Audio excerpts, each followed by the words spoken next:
Okay, my friends, this is going to be a deep dive into dipoles. Well, this is Don Lincoln at Fermilab, and these are the particles they found, and we did too.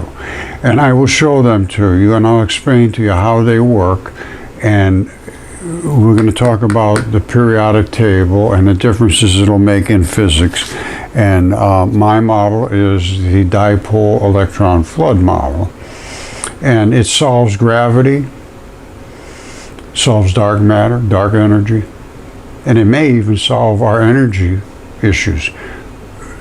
But we need to look at it in an open forum where I can address other physicists, because at the moment they say, oh, he's not peer reviewed. Well, peer reviewed means you say what everybody else says, or you don't get to say it.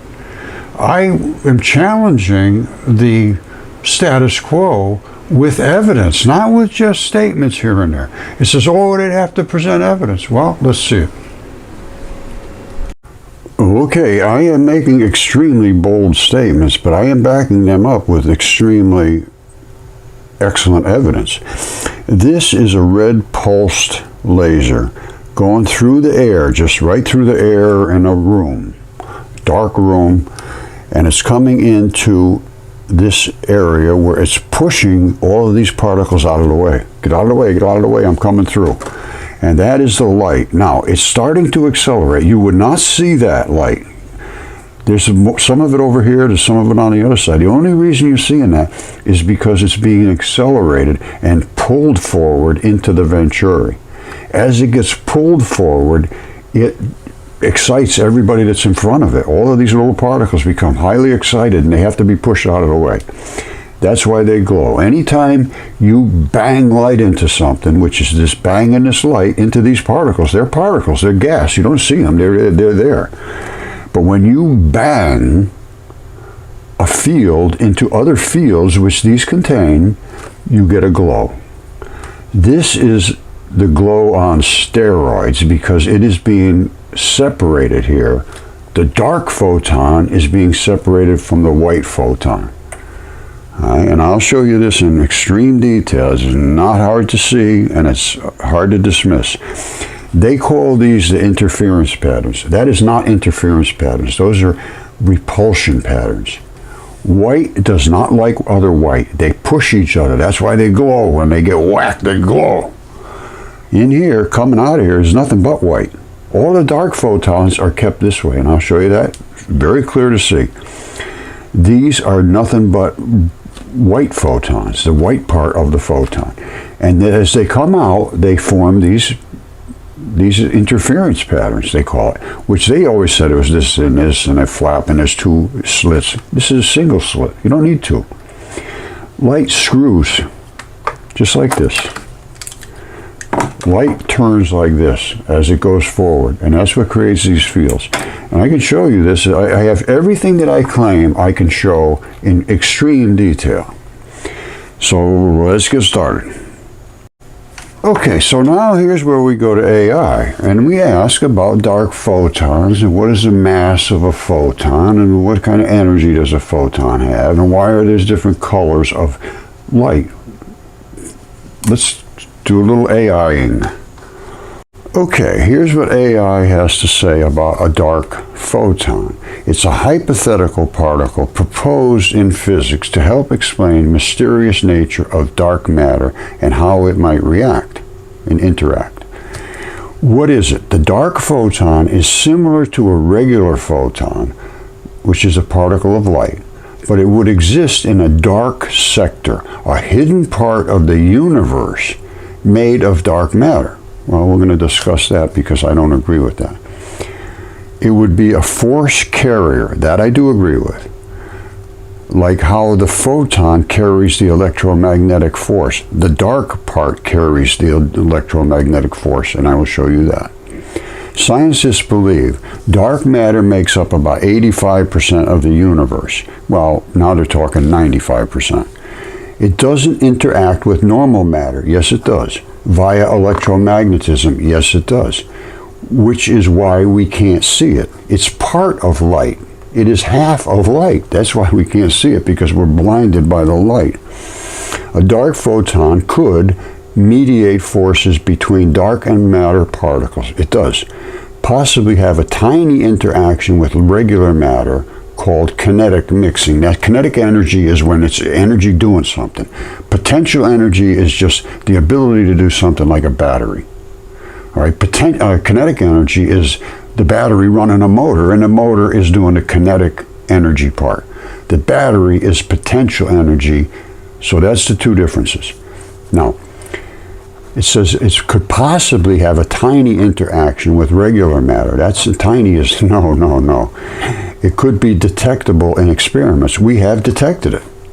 And they're talking about my research. I have been talking about this for over 10 years, showing all this stuff to Fermilab, to CERN, the whole 9 yards. They have seen this. This is why they're talking about it. All right, physicists use particle accelerators, underground detectors, cosmic aberrations to search for it. It's everywhere. A dark photon is a theoretical particle might connect dark matter to our visible universe. It's a leading candidate in the search to understand the unseen particles of the cosmos, but so far it has not been discovered. Not true. I mean, this is crazy. I'm telling you, it's crazy. But this is light. I think I've shown you that. It's accelerating right now. So we're seeing it as a wave, this patterned wave. And here it comes forward. And these are all waves going forward like this. We broke it apart here and turned it into white light from red. Turned it into white, which we created all the colors. And then coming out here, they turn back into the same pattern they started with. That's what Isaac Newton did. Now, I found some colors can change as they slow down and get pinched. You see how that one there's pinched? Normally they're supposed to be nice and round. When they get pinched, they can sort of, like pinching a tube of toothpaste. Now, the other thing is this one. That baby there, whoa, that threw me for minimum 3 years before I figured that one out. And I do have it figured out. And you say, well, what is that one, Roger? Well, here it is right here. This is a closer shot. That's not normal light. That is not what you would consider normal light. Normal light is these Higgs fields. They call them Higgs fields. And here's what they are right here. Look at this. This is when that white separated from the disks over here that were these big fields, turned into just nothing but white and turns now back into the fields again. And you see this one here pinched? That one's a little on the purple side. It's when they, well, that's like I say, I'm going to have to get deep into this at some point. And I get rambling and people get lost. So. But we found all the things in space. This is done with all cell phones. They're just fabulous. And like I say, well, I'm not going to just say it. I'm going to show it. Okay, what I just showed you was to create neutrinos, and now this is what they're doing. Well, you just saw the equipment they're using here to create the neutrinos. This is U.S. Department of Energy formally approved production of components high luminosity upgrade. Luminosity is the light for the particle detector at the Large Hadron Collider at CERN. But this is Fermilab. Fermilab works with them, and this DUNE is the deep underground neutrino experiment, trying to find the neutrinos. I think I just showed them to you. U.S. CMS collaborators receive approval for massive detector upgrade. This just came out a year ago. And I think you have to look at this is just gigantic. This DUNE is amazing. Deep underground neutrino. Look at this, what they're building way deep under the ground.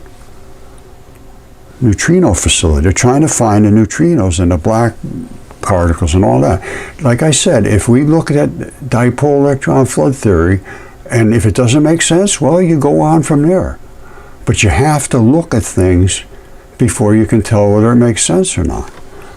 And I think I have just shown you, this is not hard to understand, first of all. Very simple, elegant simplicity. I showed you with the atomic bomb blast, the white burning everything up, has no mass, didn't push anything, the black came next, and off it goes. Those are both the neutrinos, which they're looking for with this deep underground neutrino experiment. And there'll be some differences in the standard model. It's not as far off as it could be, but it leaves so many extra particles that they never knew about, which is in the half-lives of the breakdown of chemistry in the isotopes. Because every particle, every atom has a ton of isotopes going both sides of it. And that just means you have more of these particles or less of these particles. And there's going to be one spot in the middle that's stability. And all of this plays into everything. And it changes everything about the redshift. The redshift is being, particles are slowing down. And eventually they just basically stop and become the cosmic microwave background, which is these particles that flicker on and off, exactly like they said at CERN and Fermilab, which is called the quantum foam. Modern physics deals with ridiculous, non-intuitive stuff. Empty space isn't empty. He calls it like the foam on the head of a root beer. Everything's flickering on and off. That's because all the particles that are just laying around out there, just floating around, they slow down so much, they're not really hardly going anywhere. They get hit every now and then by one that has some energy, and they flick, flick, flick, flick, flick, flick, flick, flick, just like the bubbling on the head of a root beer. I can't disagree with that. Okay, my friends, we are going to learn today just a tiny little bit about electricity and dipole electron flood theory. And then I'm going to expand on this because the standard model does not work correctly. And it's understood. They can't account for gravity. They can't account for a lot of things using the standard model. Dipole electron flood theory covers literally everything, and I will show you these actual evidence that I have that supports the statements that I will make and claim, and I will show you the experiments that prove it. So let's get started. It'll only take a few minutes. Okay, my friends, we all know that there's all kinds of different matter. There's metals, there's gases, there's fluids, everything. But guess what? They're all made of these two particles. These two particles are the only two particles that exist. That's all that exists in the universe. And they form in bigger and bigger masses. We call protons, neutrons, molecules, all that stuff. It's called dipole electron flood theory. It's up here on the internet. You can come up and look at it. It's very, very simple. Those two together make everything, and they just get bigger and bigger and bigger. And there's going to be differences from the standard model, but these two are the particles. They can change colors and flavors, they call it. I'll explain that.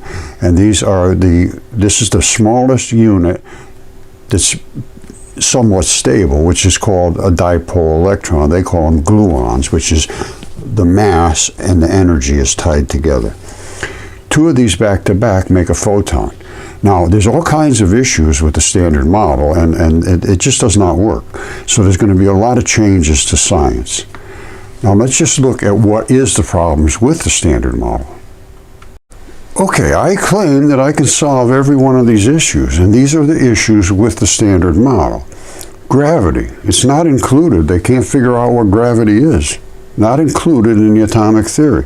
Dark matter and energy is not explained by the standard model. That's 95% of the universe. Neutrino mass contradicts original assumption. They have mass.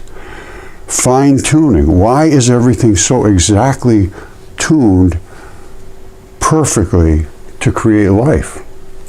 How did that happen? Matter and antimatter imbalance. They claim that it should be balanced, but it is not necessarily balanced. Quantum foundations. Philosophical and technical gaps remain. Lots of them. Quantum entanglement, well, we're going to go through everything a piece at a time. Okay, I am going to present dipole electron flood theory completely today in a concise way, and then we will have to expand on it if there is any validity to the things that I'm saying.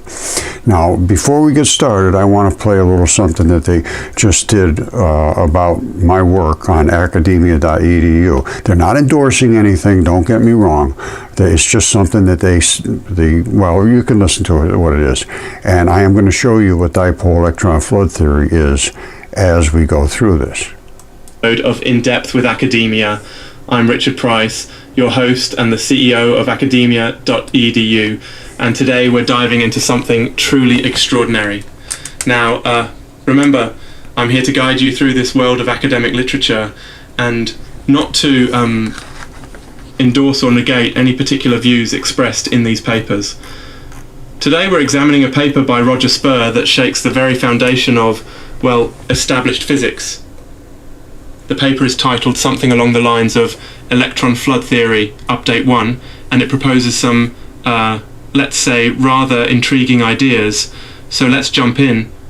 What's the core question or problem that Spurr, well, if his theory holds any water, figuratively speaking, of course, it could revolutionize how we understand everything from the tiniest particles to the vast expanse of the cosmos.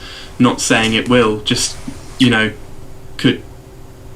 Alright, the heart of Spurr's argument is that there exists only one fundamental particle responsible for all matter. Imagine that. He calls it the dipole particle, which, according to him, makes up everything we know, from heat and light to heavy elements like plutonium. Pretty bold, huh? The really astonishing claim is that all matter, yes, all matter, is just a different configuration of these particles. Now, I can practically hear you asking, how does he come up with this? Spurr points to photography from experiments where lasers are shot through a simple, single-slit Venturi apparatus. This results in what he describes as plasma and busy beat particles creating patterns, much akin to what CERN does apparently, but on a much lesser scale. And here's a kicker. According to this theory, the reason we see what we recognize as interference patterns isn't that light is a wave, yeah, you heard me right, but rather that it's made of spinning particles. These are big claims, people. However, remember, it's not about validating or invalidating them, just diving into what could be an exciting mix of physics, imagination, and who knows what. Speaking of imagination, there's more mind-bending stuff here. Spurr argues that the smallest basic building block in this universe is just these dipole particles connecting together into something he calls cubes, creating stable formations we know as atoms. Pretty wild stretch, right? But also kind of fun to imagine. Now let's pause for a second here. I remember watching a documentary once, maybe on physics, or maybe it was geology. Anyway, it was fascinating how often scientific paradigms shift and evolve with new theories. Just a little digression there. But it illuminates how scientific exploration is a continuous process. Yes? Okay, coming back from the tangent. Spurr claims that these particles connect in a way that supposedly can explain hydrogen, atomic weights, and even clarify why the sun's corona is a gazillion times hotter than its surface. Well, he contends it all points back to these particles. I'm not saying it's all true, just reporting. Just when you think it couldn't get any more challenging, he goes further to suggest that so-called complex phenomena, like global warming, our planet's magnetosphere being incredibly hot, these are areas he feels can be explained using his theory too. It's quite an undertaking, I must say. By the way, the paper also challenges the very idea of the atomic nucleus. Spurr argues there are no neutrons, or rather, what we call neutrons are configurations of these dipole particles that somehow become, stable. He dismisses some traditional views as perhaps overly complicated when compared to his elegant simplicity, as he puts it. This is all very interesting. But hey, let's not forget that scientific discourse thrives on theories being put forth and then rigorously tested. They're hypotheses until they're not, right?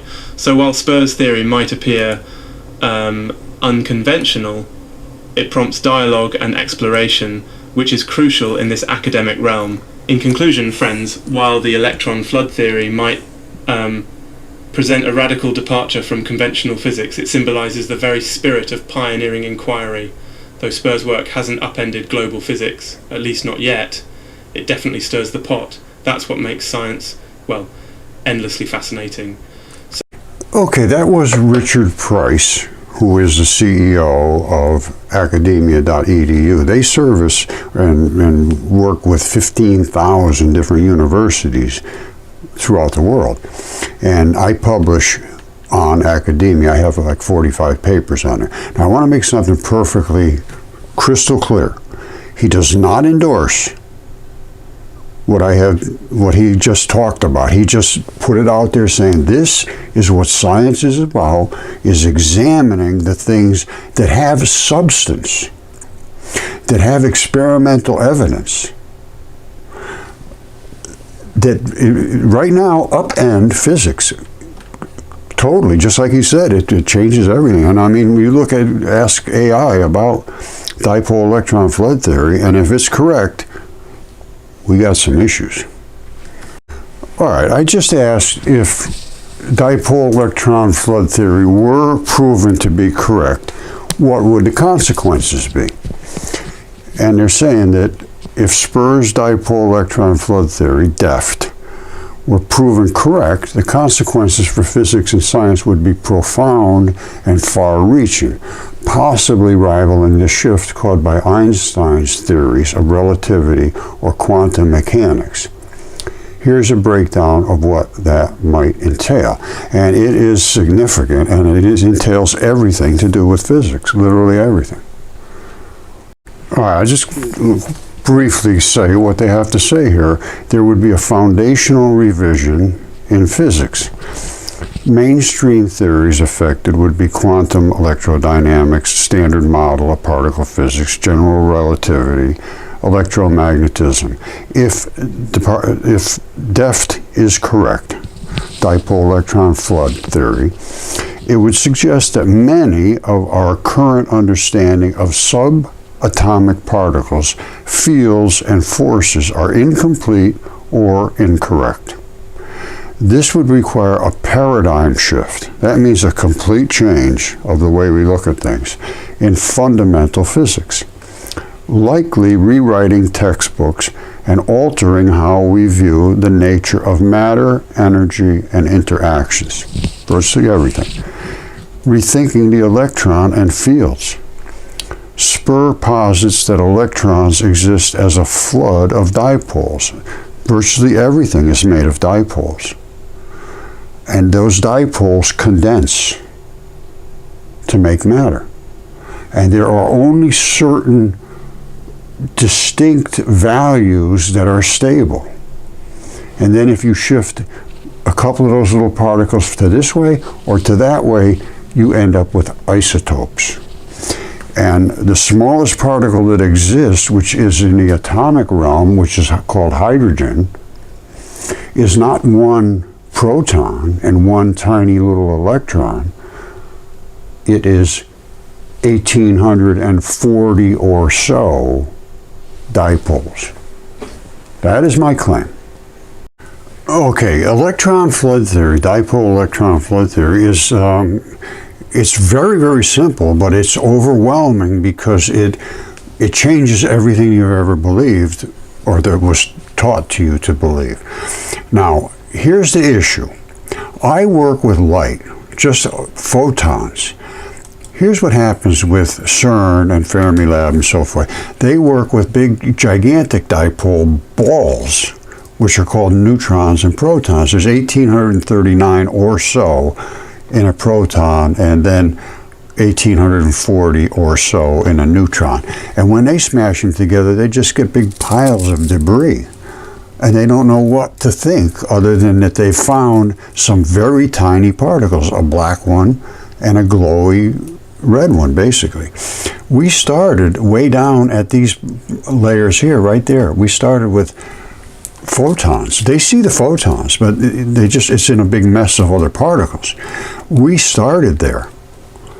These are the photons we started with. Now, we split those into these two particles, yes. The black one with the glowy edge, right there, and that would be called a sterile muon, and believe it or not, that is dark matter. And it is also dark energy. And I'm going to explain all this in great detail, but for today, it's going to be sort of a brief overview. These are the particles we found accelerating light. And you say, well, how could you accelerate light? We use the Venturi. So we could actually see those photons show up as the particle accelerated. It started out like this, starting to accelerate and showing itself as a wave, pushing all the other fields in front of it out of the way. This was done with CMOS, complementary metal oxide silicates, a simple cell phone. Could detect this in the correct way, and I'll show you this. So what happened here? Here's the whole scenario right together. These are the particles Fermilab, and actually this is from Fermilab. These two particles are the smallest particles they've ever seen, and I saw these at basically the same time using light through this Venturi. So these little particles are coming forward here in that wave, and then the wave sees the Venturi and it has to accelerate to get through that Venturi. And when it does, it crushes its fields, just like they do head on, but we crush them and they can't get out of the way. So we really can manipulate these very, very well. And when we do, they just explode. And this is what happens. The black and the white separates. You see the black? It's no longer with the white. The white by itself showers through there, and the black reattaches. They're called muon neutrinos and electron neutrinos. The black one is the muon, the black ball. The electron neutrino is the white one. And this is also what they claim at CERN and Fermilab. This is not me making this up. This is the particles they found. Well, these are the particles we found, but they're the same particles they found. No difference. The black one with the glowy edge, and it's exactly what they claim from Fermilab. And this one was the point particle. This one is a fixed particle. It's all same size every time. That's it. That is dark matter, and it's never going to change. And it's also gravity. The more of that stuff you put in a ball of dark matter, the tighter the electrons will pull. This is the strong nuclear force. This is inside the nucleus. This attaches to the black in a very, very, very tight attraction. And that's what electricity is. This will go through wires and whatever it has to do to get to that black. Now, this is light going that direction. Accelerated, exploded. I showed you those are both the neutrinos. And this is a big thing. They're looking for neutrinos. And, you know, we found them. And again, well, here's the thing from Fermilab right here. This is from 2013. Now, that goes back 12 years. And the phone that we used was a Samsung Galaxy S3 from 2012. And Rod Warren over in Australia started experimenting, trying to do double slit experiments. He didn't realize he created Venturis. And when I saw what he was doing, I questioned him, how'd you do this? Very forthcoming, fabulous guy. He deserves all the credit for doing all of that experimentation. Basically, he did almost all of it. But this, again, this was from Fermilab. These are the two particles they saw. And he said, this is the fixed particle. It doesn't change at all. It's just a fixed, like a bowling ball. And this one can get big and get small. And he also claimed, what my claim is, that these particles of light fill the universe. It's a quantum foam, he called it. Same time, 2013. Empty space is not empty. Empty space isn't empty. It's filled with these particles of light, plus all kinds of other debris. It's absolutely saturated with things. And we can see those things, again, using cell phones. I have another guy right now that's working on a new set of this, and he's seen this. I saw him. Anyway, that's going to be coming down the road here. If you want to stay with looking at this stuff and understanding the fields and the particles and the dipole nature of everything black and white, That's what dipole electron flood theory is, and at this point, it's pretty solid. Particles spin; they don't flap like a wave. They don't flap like a wave; they spin, and because the white is primarily on the other side, it will not have another white next to it. It will push that other white away as quick as it can. They're repulsion patterns. They're not flappy patterns. All right? And light is a particle and a wave, as I will show you right here. That's the light. This is the beam, the particle basically, and it created this wave because it had to get through the air and push everybody else out of the way, so it's like going through water, basically. Because the atmosphere is nothing more than basically gases are all virtually identical to water. They're just in air. So this pushes through, and now it's accelerating like a rocket ship and explodes at the Venturi, because the Venturi is pinched so tightly that only the white can get through. All right, the black has to stay this side, but then there's plenty of it because it jumps right back in over here and reattaches to these interference lines, repulsion lines, and probably by out here it's completely reattached. It doesn't stay away for very long. They turn back into particles very quickly. This is a very, very small distance, and again, I give all the credit to Rod Warren. Fabulous work. And that was the red. As it accelerates, it turns like this. All right? It comes from the neutrino values. These are neutrinos, the black and the white. They still have the energy, but it's not quite fully developed into a photon. These are neutrinos. The only reason you see this one here is because it's going to concuss here and explode, and we are getting the reverse electromotive force, the reverse EMF, so that this thing just thinks it hit a wall right here, because it's getting hit back. And you can see all of these particles up in here start to light up too, because they're being pushed back, not because they're going forward. And here's what I mean when I say that. You see this?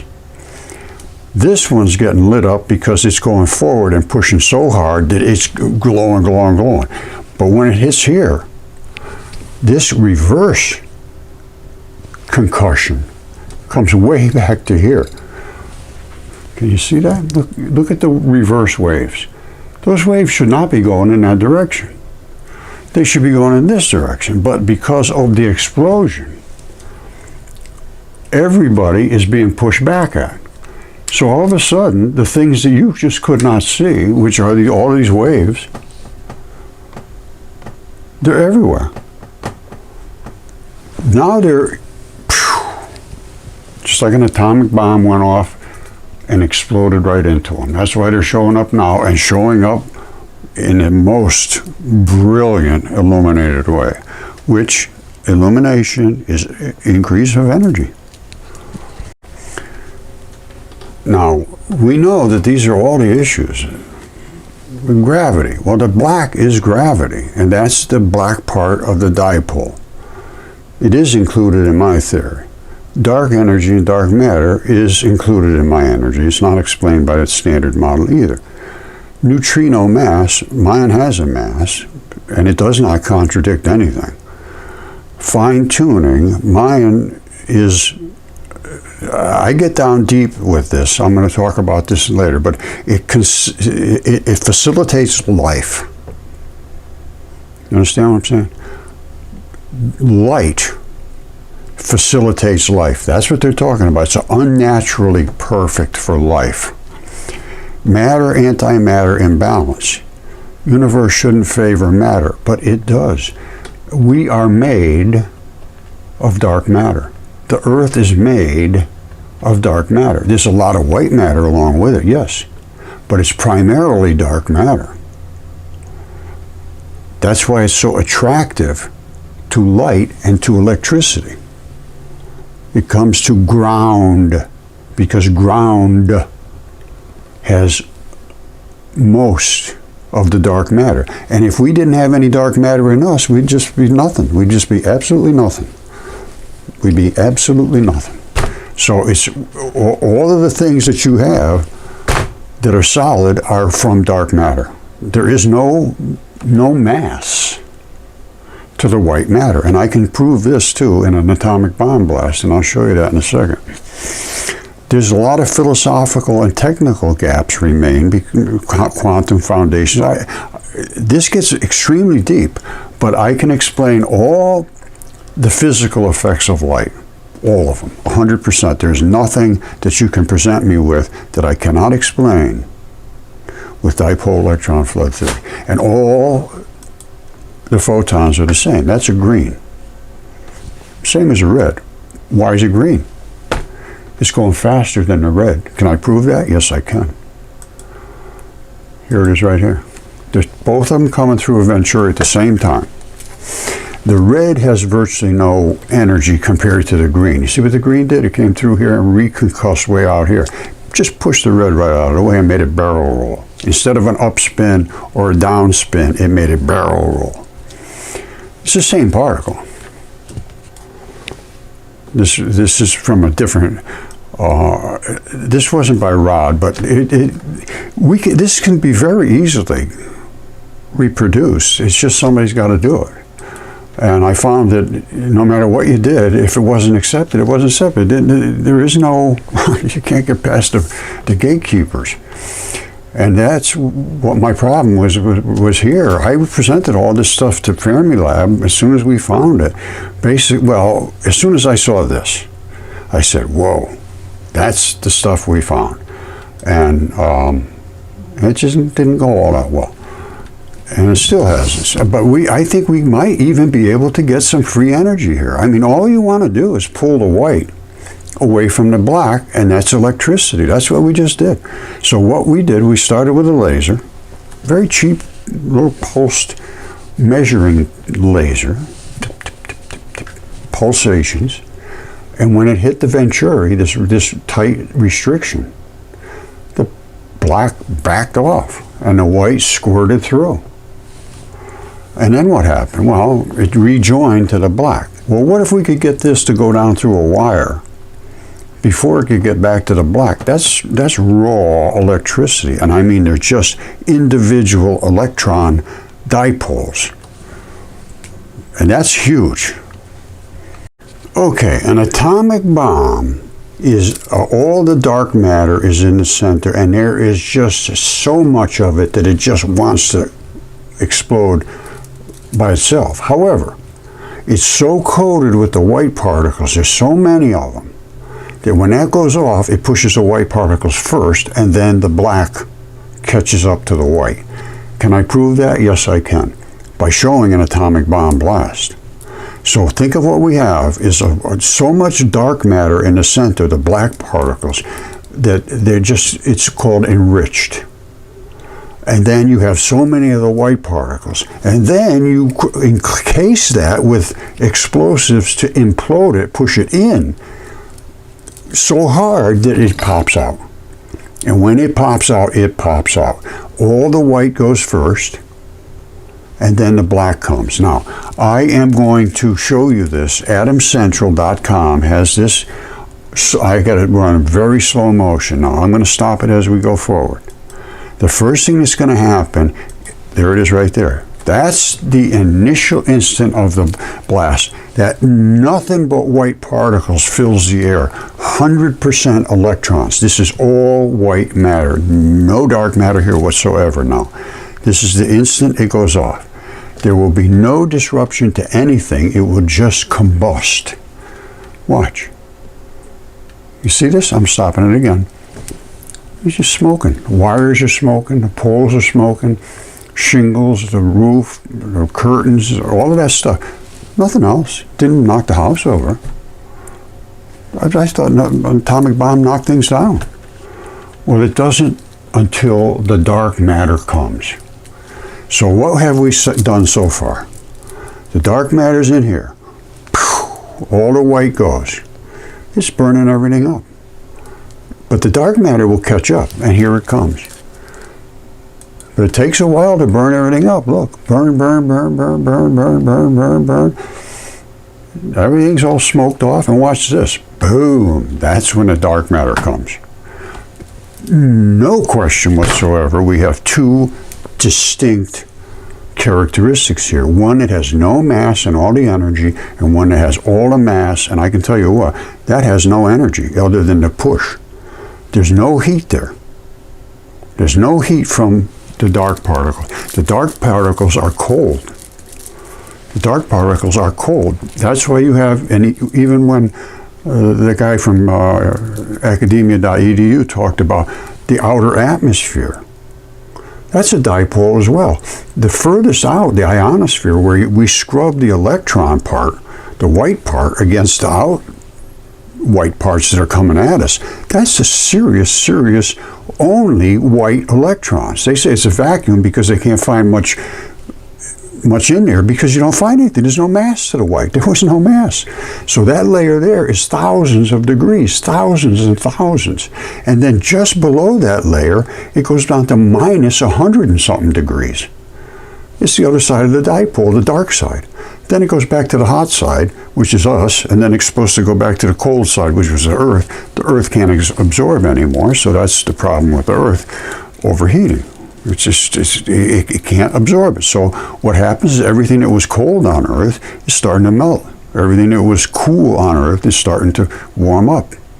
Everything that is rotting under the surface of the skin of the Earth is combusting, and we're getting volcanoes and eruptions and earthquakes. We have to stop this global warming, if we can, if it's not too late. Okay, this is the physics of electron showers. They have to do protons, a lot of stuff before they get to the neutrinos. But when they do, they reach an energy value of 100 billion electron volts to a few trillion electron volts. That's the energies of the neutrinos. And this is what they look like in an energy graph. Okay, that little U means energy. It's either kinetic energy, which is actually doing some work right now, or it's potential energy, like it's stored in a battery. This, as you come in using this amount of energy, right, it comes across and it produces a little more energy as it gets towards the end of the venturi, and it hits the venturi and it goes straight through the roof with electrons. This is the shower of electrons. See the number of showers of electrons. They come in and they start to build, and then they almost stop, and when they hit the venturi, right up to here. So what did we do? We created electron showers.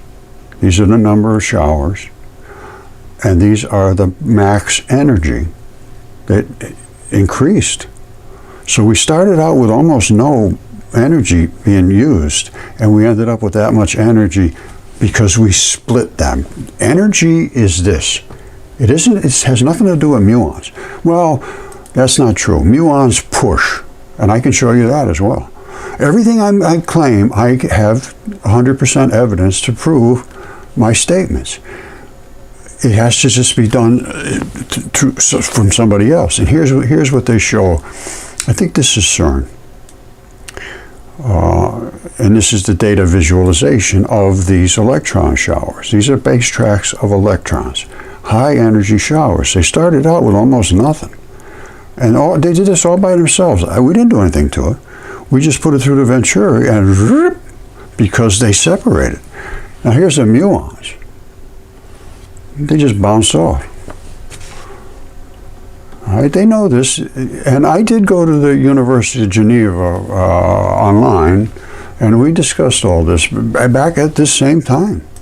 And I told them I was using a CMOS, just a cell phone, and they, kind of chuckled. But by the time we were done, they were on board, and they actually upgraded CERN to harden the CMOS so that they could use CMOS. Here was the problem. They said you can't use CMOS because it will be destroyed by these high energy particles. I said, well, we're using light. So we started with the tiniest particles there are, which are not damaging to the CMOS because the CMOS is made to accept electrons. That's what it does. It accepts them. CMOS is complementary metal oxide silicates. Those metal particles attract and hold on to electrons. That's why they have these, they call them transition metals.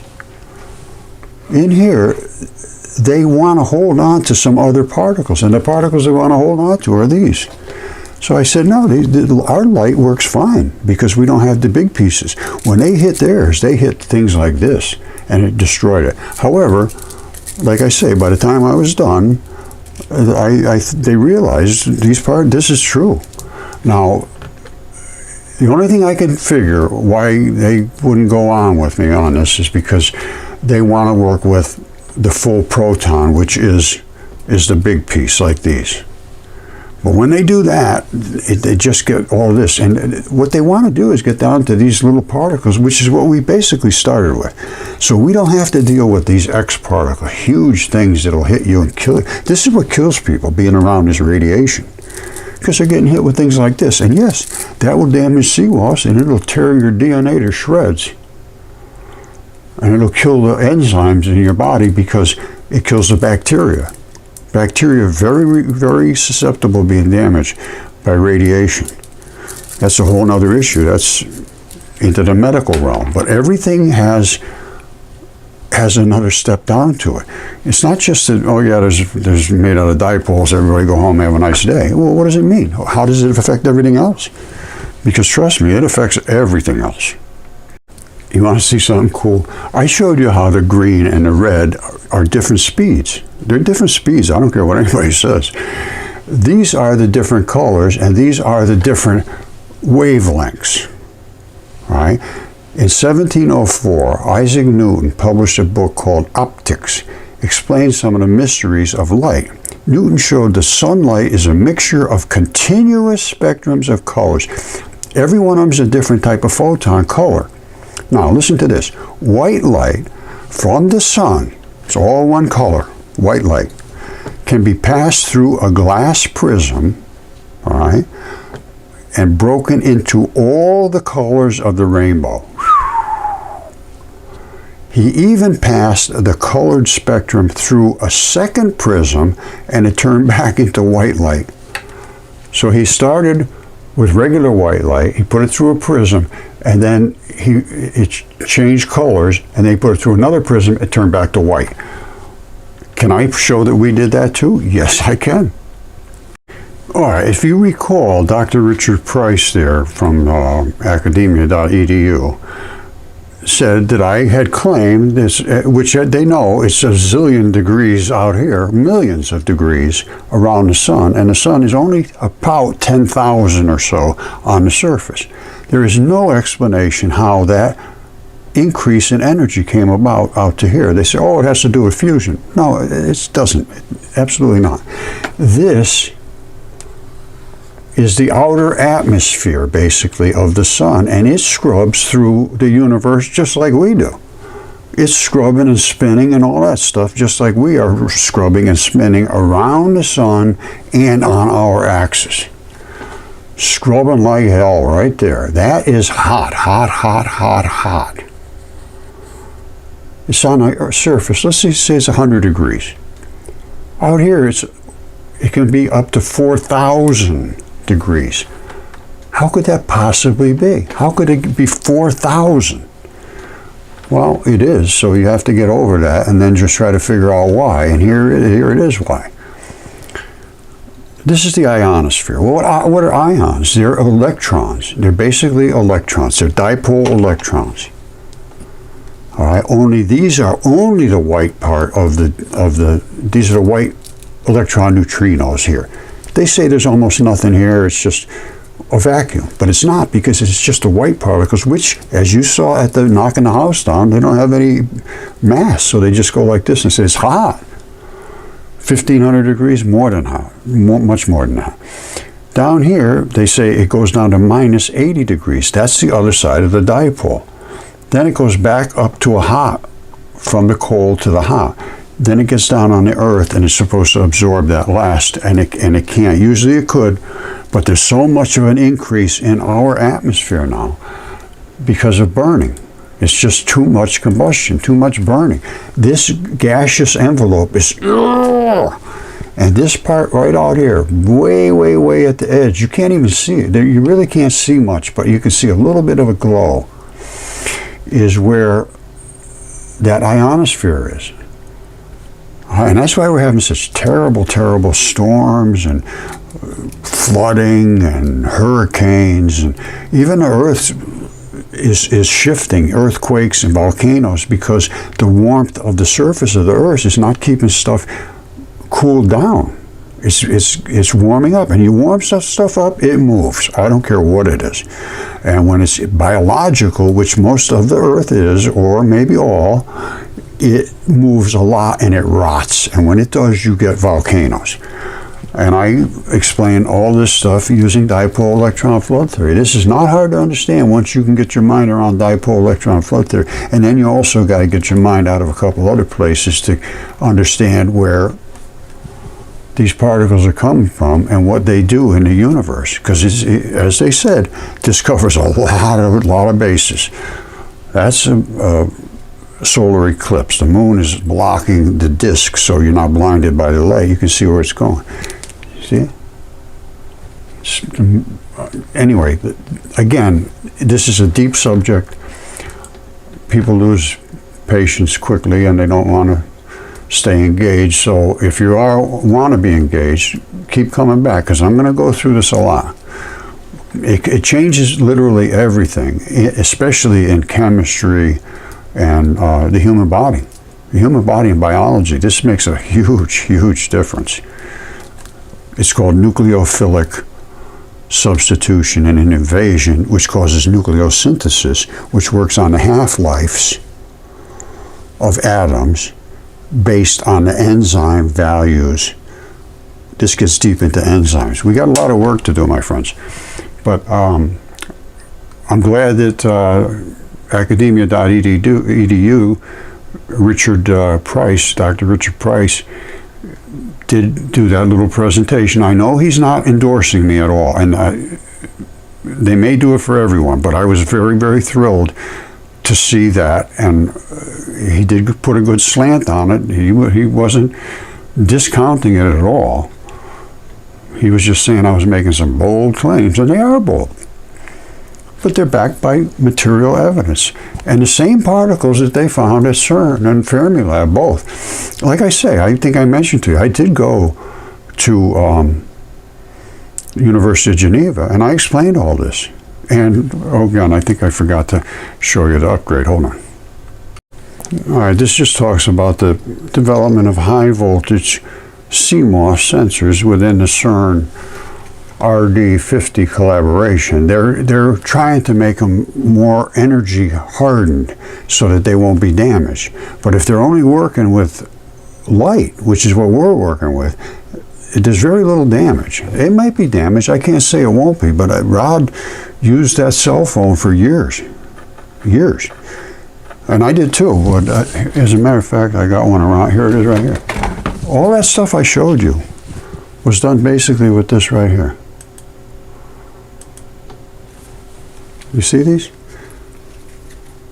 This thing here just shoots out little red pulses of laser light, and Rod was taking pictures through Venturis with the cell phone. Same cell phone, same Bosch. I had the same stuff he had. We were both doing experiments, but he was much better than I was. Okay, my friends, I suppose I'll leave it at that. If we could get something like this and give energy that you could walk around with, it didn't hurt anything, because that weighs nothing whatsoever, has no weight whatsoever to it. All right, and all it has to do is come back down to the floating ground and go through whatever circuits you have and come right back into the floating ground, and you're golden. It doesn't have to be attached to the grid. It doesn't, nothing. You could put it in a car and just drive and never stop. If it works. If this is an increase in energy, which it appears to be to me, they're talking about high luminosity at CERN. Look it up, high luminosity experiments. That's what they want to do, is to create this high luminosity, yes. But you don't have to do it with these gigantic machines, billions and billions and billions of dollars. This, as you saw, was not in that expensive realm. And if it could create energy, boy, I tell you, how could you miss with that? All right, thank you. Love you all.